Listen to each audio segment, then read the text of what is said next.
અમદાવાદ જિલ્લાના હાથીજણ ગામની આશરે 20 વર્ષની દીકરીએ તેની સાસરીમાં આત્મહત્યા બતાવીને તેની સાસરી પક્ષના લોકોએ નિર્દોષ હોવાનો ઢોંગ રચીને દીકરીના માતા પિતાને ખોટી માહિતી આપી હોવાનું જાણવા મળ્યું છે।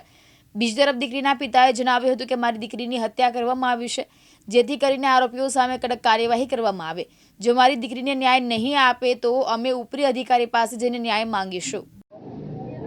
અમદાવાદના હાથીજણ ગામની અંદર આવેલ ચુનારવાસમાં લગભગ 10 મહિના પહેલાં એક દીકરીના લગ્ન થાય છે ચાંગોદરમાં વડિયા।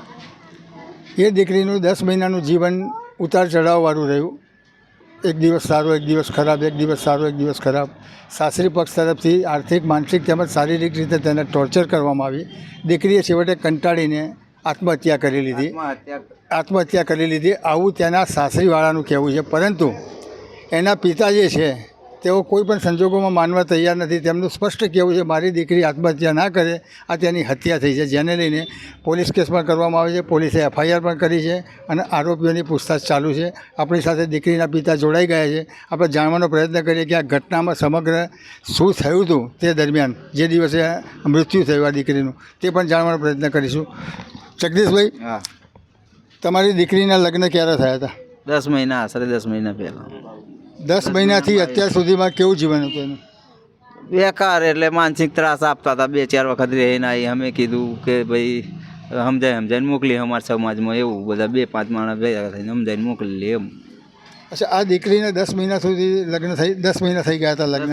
આ લોકો એને ટોર્ચર કેમ કરતા હતા? ટોર્ચર એવું કે પેલો છોકરો બધી કાયમ નવી બહેરીઓ જોઈએ, આજ બીજી લાવો, કાલ બીજી લાવો, લુખ્યો લઈ લઈને હોટલમાં જાય, પાછો ગાંજો પીવો, શરાબ પીવો। આ એના માટે ટોર્ચર થતું હતું। અચ્છા, આ દીકરી અહીંયા તમારી જો 2-3 વખત રિસાઈને આવી, બરાબર, એના પિયરમાં, તો તમને શું રજૂઆત શું કરતી હતી? રજૂઆત કે મને મારા ઘરવાળાનો ત્રાસ છે, બહુ ત્રાસ છે, અને મારી સાસુ કશું કહેતા જ નહીં। હવે એ લોકો એવું કહે છે, સાસરીવાળા, કે એણે આત્મહત્યા કરી છે, તમે એવું કહો છો કે ના, એની હત્યા કરવામાં આવી છે। હવે પ્રશ્ન મોટો એ છે કે તમને કયા આશરેથી એવું લાગે છે કે હત્યા કરવામાં આવી છે? મને એવા આશરે લાગે છે કે એ છોકરાએ બીજી બૈરીઓ લાવવા હાથર એને દબાઈને માર નાખી, બસ। સારું, તમને જ્યારે એનું મૃત્યુ થયું દીકરીનું, તમને કેટલા સમયમાં જાણ થઈ? મને લગભગ 1:50 ફોન આવ્યો રાત્રે મારા ભત્રીજા ઉપર, રાહુલભાઈ પર। રાહુલભાઈ કે કાકા એકદમ મને કહી જ ના હકે કે તમારી છોકરી ઘરો પાઉં ખાઈ જઈએ, એવું એકદમ કહી ના હકા। કાકા દવાખાનામાં લઈ ગયા છે છોકરીને। એમાં અમને પછી એ છોકરો બકી ગયો, તો અમે ગયા ત્યાં, તો છોકરીને તો કોઈ આટલી જ છાપરી હતી, ઊંચી, કોઈ હાઈટે નથી, ગરો ખાય એટલી હાઈટે નહીં। હવે છોકરી આમ પલંગમાં ઉગાડી મૂકી હતી, કોઈ દોરડું બોરડું બાંધેલું નહોતું, કોઈ દુપટ્ટો બાંધેલો નહોતો। અમે જ્યાં ત્યાં સુવડાવી મૂકી હતી। ભાઈ મારો સારો આવ્યો, ચાંકોદરમાં સારો આવ્યો કે આપણે પોલીસ સ્ટેશનમાં ગયે, તો આપણે પોલીસ સ્ટેશનમાં ગયા। હવે મારે એ જાણવું છે, દીકરી કેટલા વાગે ગુજરી ગઈ કાયદેસર, એ લોકો શું કહે છે? અને તમને કેટલા એ સમયગાળામાં તમને ક્યારે ખબર પડી? કલાક, 2 કલાક પછી ખબર પડી? અમને તો ખબર નહીં ક્યારે ગુજરી છે, પણ 1:50 અમારી પર ફોન આવ્યો મારા ભત્રીજા પર, 1:50। સારું, પોલીસ શું કહે છે? પોલીસે કીધું કે ભાઈ હવે તમે આનો પેલું પોસ્ટમોર્ટમ કરાવો, આ કરાવો, તે કરાવો, એવું કીધું। તમે ડાયરેક્ટ લઈ ગયા સાણંદ સરકારી દવાખાનામાં। પોસ્ટમોર્ટમ રિપોર્ટ આવ્યો? પોસ્ટમોર્ટમ રિપોર્ટ નહીં આવ્યો, એ કે 10-15 દાડામાં આવશે, એવું કીધું। સારું, હવે પોલીસે આરોપીઓને પકડી લીધા છે? પોલીસે આરોપીને પકડી લીધા છે। અત્યારે જેલમાં જ છે લોકો? હા, અત્યારે લોકઅપમાં જ છે। તમને પોલીસની કામગીરીથી સંતોષ છે? કામ કરી એટલે થોડુંક સંતોષ નહીં, આમ કંઈ ખબર પડતી નહીં। સંતોષ એવું હોય કે ત્યાં છાપરામાં જાય, માપ લે, એવું બધું કંઈક કરે, સંતોષ એટલો બધો છે નહીં। સારું, હવે તમે કહો છો કે આ જે સામેવાળા છે બધા માથા ભારે છે, ખોટા ધંધા કરે છે, દારૂ, જુગાર, ચરસ જે બી કરતા હશે તે, બરાબર છે? તો આ વાતની તમને લગ્ન પહેલાં ખબર હતી?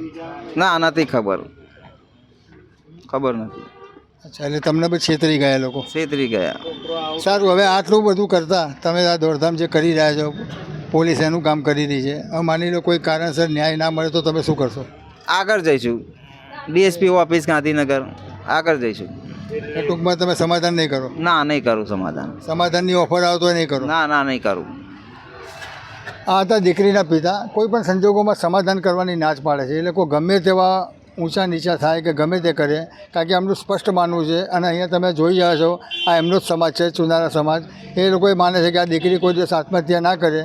એટલે આ વસ્તુ આખી ખોટી છે. અને જો આમાં અમને ન્યાય નહીં મળે તો અમે આગળ ઉપરી અધિકારીઓને મળીશું અને રજૂઆત કરીશું. પણ જોવાનું રહેશે કે તંત્ર આમાં શું સંજ્ઞાન લે છે અને દીકરીને ન્યાય મળે છે તો ક્યારે મળે છે અને કેટલો મળે છે. જોતા રહો દિવ્યાંગ ન્યૂઝ. ગિરીશ જોશી, અમદાવાદ. ગિરીશ જોશી, દિવ્યાંગ ન્યૂઝ, અમદાવાદ.